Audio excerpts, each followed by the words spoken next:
I never paid much attention to the old high school rumors until I enrolled at Ridgemont High. Stories of the school being haunted were dismissed as mere superstition until strange things began happening. It started with subtle whispers in the empty corridors and shadows that seemed to move on their own.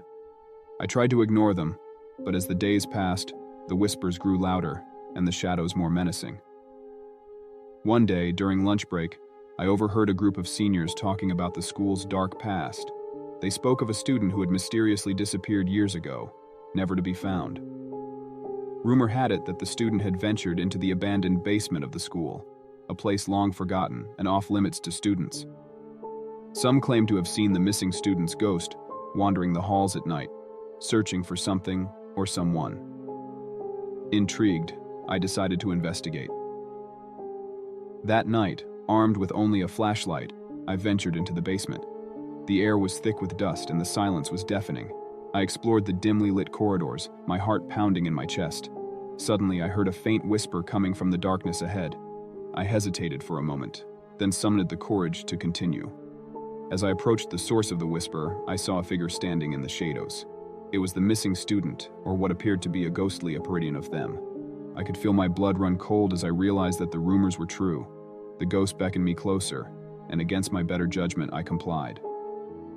The ghost led me through a series of winding corridors until we reached a hidden chamber.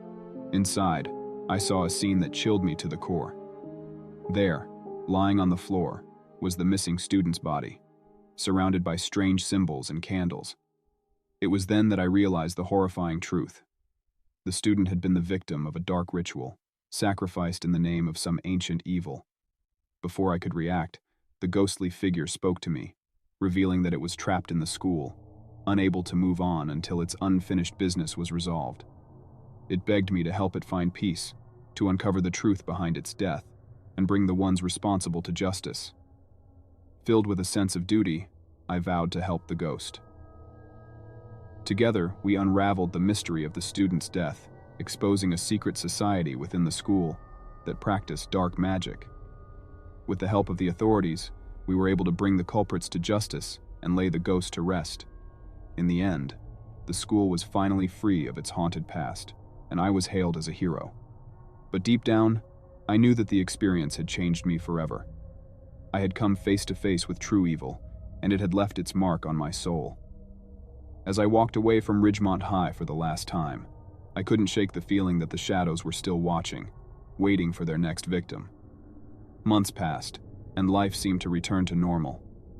The whispers and shadows faded into distant memories, until one night, as I lay in bed, I heard a familiar whisper.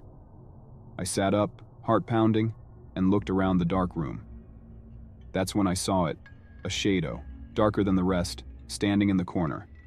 I watched in horror as the shadow began to move, slithering across the floor towards me. I tried to scream, but no sound came out. Paralyzed with fear, I could only watch as the shadow enveloped me, filling me with a cold dread. Suddenly, the room was filled with blinding light, and the shadow vanished. I blinked, trying to make sense of what had just happened. That's when I saw her, the ghost of the student I had helped, standing at the foot of my bed, her expression grave. "You have been chosen," she whispered, her voice echoing in the silence. "Chosen to carry on our work, to protect the school from the darkness that lurks within." I tried to protest, to tell her that I was just a normal high school student, but she silenced me with a look. "You have a gift," she said, "a gift that allows you to see the shadows for what they truly are. Embrace it, and you will never be alone." With that, she vanished, leaving me alone in the dark. I lay there, shaken but determined. If the shadows were still lurking in Ridgemont High, then it was up to me to stop them. I may have been chosen by fate, but I would face the darkness head-on, armed with nothing but courage and the knowledge that I was not alone.